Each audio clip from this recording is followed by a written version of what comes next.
Hello everyone. In this video tutorial we are going to study about TS of testes.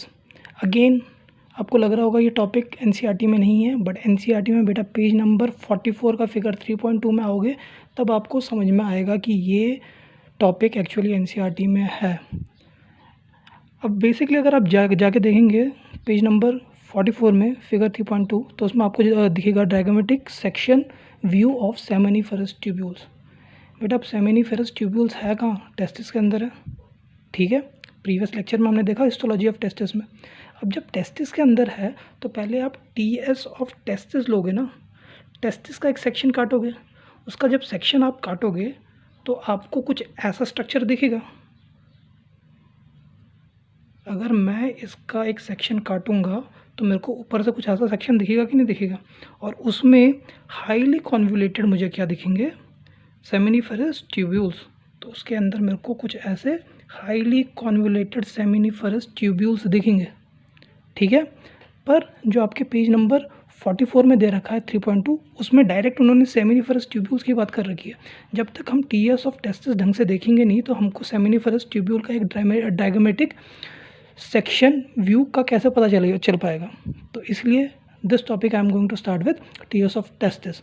अब बेटा देखो, TS of testis cutting यानी कि transfer section. जैसे कि अगर मैं इसका यहाँ से ट्रांसफर सेक्शन काटूंगा तो आपको ऊपर से गोल या सर्कुलर फॉर्म में दिखेगा अगर मैं 2D स्ट्रक्चर बताऊँ तो।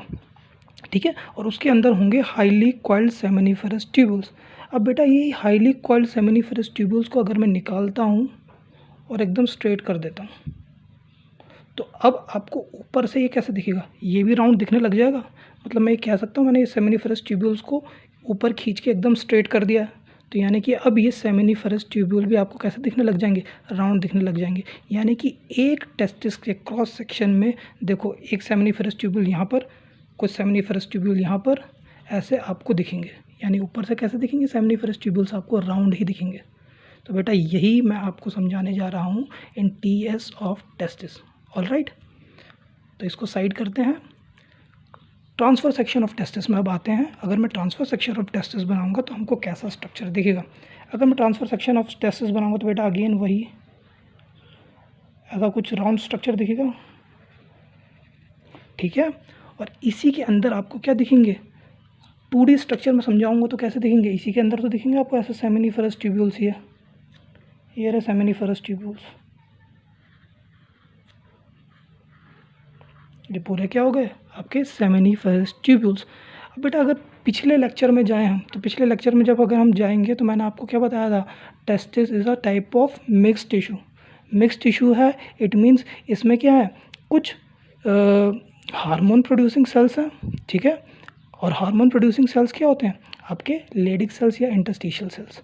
तो यही लेडिक सेल्स और इंटरस्टिशियल सेल्स अगर मैं टेस्टिस का क्रॉस सेक्शन काटूंगा तो यहाँ सेमिनिफेरस ट्यूब्यूल के बाहर दिखेंगे।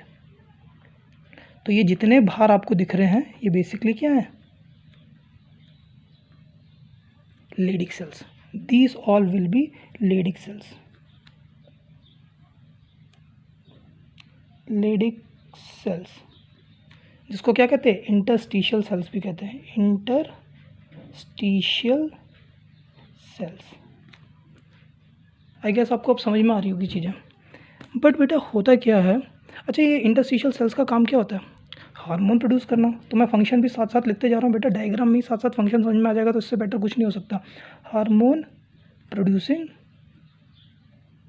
सेल्स, और जो हार्मोन प्रोड्यूस करते हैं सेल्स या ऑर्गन उनको हम क्या कहते हैं? एंडोक्राइन ऑर्गन या एंडोक्राइन ग्लैंड। और यहाँ पर ये सेल्स हैं तो ये हो जाएंगे एंडोक्राइन सेल्स। बेटा अगर क्लियर नहीं हो रहा, आई नो थोड़ा कंटिन्यूटी मतलब सेकंड वीडियो आने में थोड़ा टाइम लग गया, इसलिए मेरे ख्याल से कंटिन्यूटी नहीं बन पा रही होगी, तो एक बार थोड़ा सा प्रीवियस वीडियोस देख लीजिए, आपको इजीली समझ में आ जाएगा। These are endocrine cells. अब बेटा एंडोक्राइन सेल्स हैं यानी कि they will produce certain hormones. कौन से हार्मोन प्रोड्यूस करेंगे? A group of hormones which are known as androgens. अगर आपको ध्यान आएगा, मैंने बताया था मिक्स टिश्यूज़ होते हैं। Testis is basically mix tissues, और मिक्स टिश्यूज़ में Leydig cells is responsible for producing hormones. और ये हार्मोन्स कौन से होते हैं? एंड्रोजेंस। एंड्रो मतलब मेल हार्मोन्स, जैसे कि टेस्टोस्टेरोन, डाईहाइड्रोटेस्टोस्टेरोन, एंड्रोस्टेडियोन। ये सारी चीज़ें मैंने आपको पहले भी बताई थी। ठीक है, चलो इसमें आते हैं। यानी कि अगर मैं क्रॉस सेक्शन ऑफ टेस्टिस देखूंगा तो मेरे को पहले तो दिखेंगे यहाँ पर ये सेमिनिफरस ट्यूब्यूल, और इन्हीं सेमिनिफरस ट्यूब्यूल्स के बाहर मेरे को क्या दिखेंगे, इंटरस्टिशियल सेल्स। अब बेटा जब मैं सेमिनिफरस ट्यूब्यूल के अंदर जाके देखता हूँ तो सेमिनिफरस ट्यूब्यूल्स के अंदर मेरे को दिखते हैं 2 सेल्स, ठीक है। एक तो कुछ ऐसे सेल्स दिखते हैं जो थोड़ा अंदर को एक्सटेंडेड होते हैं, ठीक है, और दूसरे ये सेल्स नॉर्मल सेल्स होते हैं, दे आर नॉट एक्सटेंडेड, ये आपको पेरिफेरी में दिखेंगे, सेमिनिफरस ट्यूब्यूल्स के सराउंडिंग में यानी कि पेरिफेरी में दिखेंगे। सेमिनिफरस ट्यूब्यूल्स के अंदर की बात कर रहा हूँ, आपको 2 टाइप के सेल दिखेंगे, ठीक है ना। तो these cells which are responsible for basically होंगे कि ये 2 डिफरेंट टाइप्स के सेल्स होंगे। अभी के लिए हम इतना ध्यान रख देते हैं, पर ये पूरा स्ट्रक्चर क्या है, this whole structure is known as seminiferous tubule, और मल्टीपल होंगे तो सेमिनिफरस ट्यूब्यूल्स। अब बेटा मैंने आपको क्या बोला, इन सेमिनिफरस ट्यूब्यूल्स के अंदर क्या होते हैं, 2 डिफरेंट टाइप्स के सेल्स होते हैं। तो again on the basis of presence of और फंक्शन क्या हो सकता है इन 2 डिफरेंट टाइप्स के सेल्स के, they are divided into 2 categories. Seminiferous, because seminiferous tubules are having 2 different types of cell, आपको दिख रहा होगा ये एक इलॉन्गेटेड टाइप का और ये पेरिफेरी में, ठीक है। तो the cells which are responsible for generation of gamete, ठीक है, उस सेल को हम बोलते हैं आपके जर्म सेल। बेटा जर्म सेल्स क्या होता है, the cells which have the capability of germination यानी कि टू ग्रो, ठीक है, तो उसको कहते हैं हम जर्म सेल। और जो इसकी बॉडी में पेरिफेरी में सेल होता है that is known as somatic cell. The word soma means body, the word germ means the cells which have the capability to germinate। यानी कि सेमिनिफरस ट्यूब्यूल्स में क्या होंगे, 2 डिफरेंट टाइप्स के सेल्स होंगे, देखो सेमिनिफरस ट्यूब्यूल्स के अंदर ही हैं, ठीक है। अभी बेटा जो आपको फिगर 3.2 में दे रखा है वो मैं अब इसको जूम इन करके बाद में समझाऊंगा। अगर मैं डायरेक्ट इसमें आ जाता तो आप लोग को चीज़ें समझ में नहीं आती, तो इसलिए मैंने स्टार्टिंग में ये चीज़ें समझाई हैं आपको। बेटा these somatic cells are very most important, are known as Sertoli sales.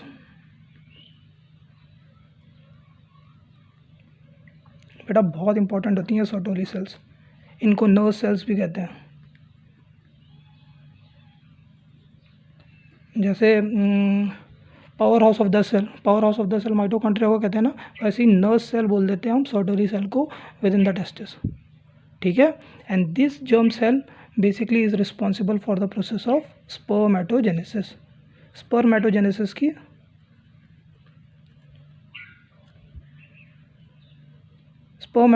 की प्रोसेस करती हैं, ठीक है। ये जो स्पर्म सेल होती हैं बेटा इनका नाम होता है स्पर्मेटोगोनिया, इनका नाम होता है स्पर्मेटोगोनिया, ठीक है।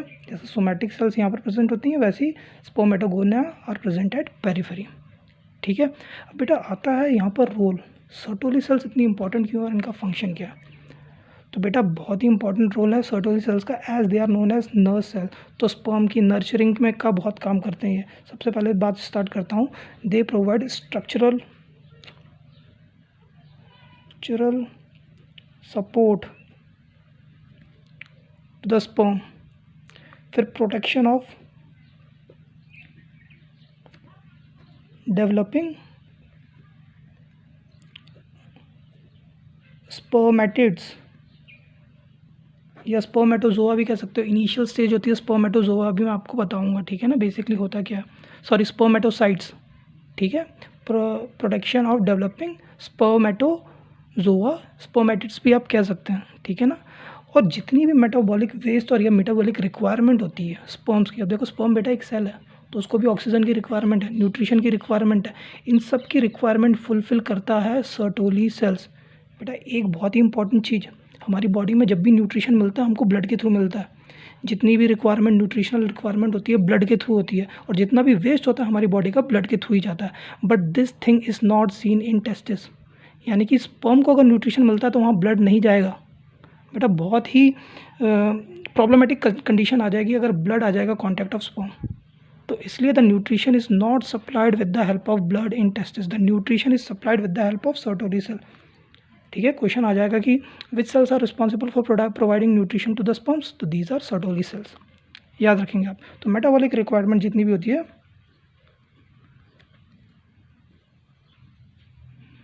ये भी सर्टोली सेल्स फुलफिल करती हैं, and it provides all type of nutrients also. पूरे न्यूट्रिएंट्स प्रोवाइड करने का भी काम कौन करता है? आपके सर्टोली सेल्स करते हैं।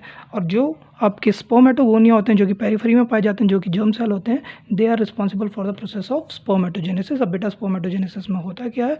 This spermatogonia will be responsible for formation of primary spermatocytes, फिर सेकेंडरी स्पर्मेटोसाइट्स, फिर स्पर्मेटिड्स, और फिर जाके स्पर्म बनते हैं। स्पर्मेटोजेनेसिस की पूरी प्रोसेस हमको आगे फर्दर क्लासेस में पढ़नी है, तो इसके लिए आप टेंशन मत लीजिए। ठीक है, अब बेटा सर्टोली सेल्स का बहुत ही एक इम्पॉर्टेंट काम होता है। वो इम्पॉर्टेंट काम क्या है? They act as a receptor for FSH, बेटा फॉलिकल स्टिमुलेटिंग हार्मोन। ठीक है, फॉलिक्यूलर स्टिमुलेटिंग हार्मोन। ये रिसेप्टर, इस पे आपके जो सर्टोली सेल्स होते हैं, इस पे रिसेप्टर पाए जाते हैं फॉर फॉलिकल स्टिमुलेटिंग हार्मोन। और बेटा यहीं पर एक और चीज़ इंपॉर्टेंट बता देता हूँ, अभी आप लोगों को अगर समझ में नहीं आ रहा है क्या रिसेप्टर, तो आ जाएंगी चीज़ें समझ में अभी फर्दर क्लासेस में। अभी खाली याद कर लो, लेडिक सेल्स में क्या पाया जाता है? Receptor for LH। बेटा अगर आपको ध्यान हो, luteinizing hormone and follicular stimulating hormone, दो both are gonadotrophin releasing hormone.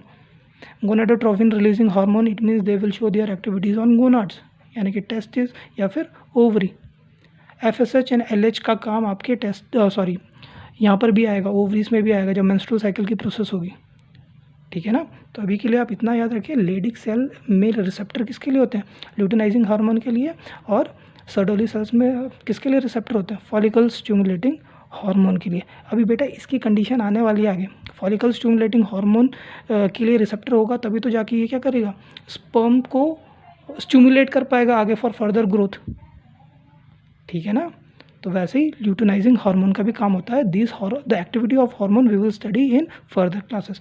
अभी के लिए आप लोगों को इतना समझ लीजिए कि basically when you will see the TS of testis, you will see seminiferous tubules, और सेमिनिफेरस के ट्यूब्यूल्स के बाहर क्या होंगे? There will be presence of Leydig cells. This Leydig cells are endocrine cells which will produce androgens.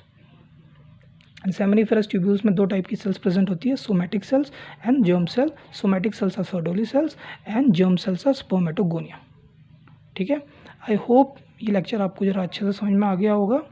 अगर बेटा समझ में आ रहा है तो प्लीज़ ज़्यादा से ज़्यादा शेयर करिए बाकी बच्चों को भी, ताकि समझ में आए, और कमेंट ज़रूर करके बताइए जो चीज़ आपको नहीं समझ में आई है। ठीक है।